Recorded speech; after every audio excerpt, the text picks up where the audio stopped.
Hello বন্ধুরা, আপনারা কিন্তু জানতে চেয়েছেন যে আমি বাহ্যিক কটেজে আমার বাজরিগার পাখিগুলোকে কি কি খাবার খাওয়াই এবং সিড মিক্সটা কীরকম সেটাই আমি আজকে দেখাবো আপনাদেরকে। তো আমি আমার বাজরিগার পাখিকে খুবই পরিষ্কার পরিচ্ছন্ন খাবারটা দেওয়ার চেষ্টা করি, কারণ আপনি আপনার পাখিকে যতটা পরিষ্কার খাবার দিবেন ততটাই রেজাল্ট পাবেন।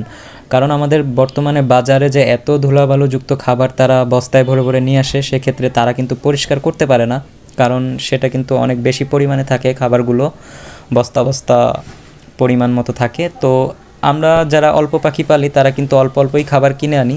তো আমরা চাইলে কিন্তু খাবারগুলোকে ঝেড়ে বালু মুক্ত করে, ধুলাবালু মুক্ত করে আমরা পাখিকে দিতে পারি, তাহলে পাখিগুলো কিন্তু অত্যন্ত ফিট থাকবে।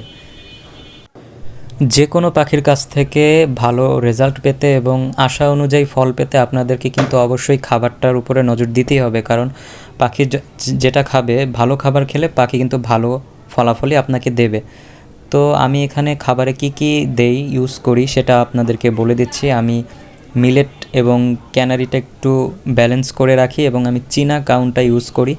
আমি 50% চীনা কাউন্ট মিক্সড করে দেই, তার মধ্যে আবার 30% ক্যানারি দিয়ে দিই এবং 20% আমি মিলেট দিয়ে দিই।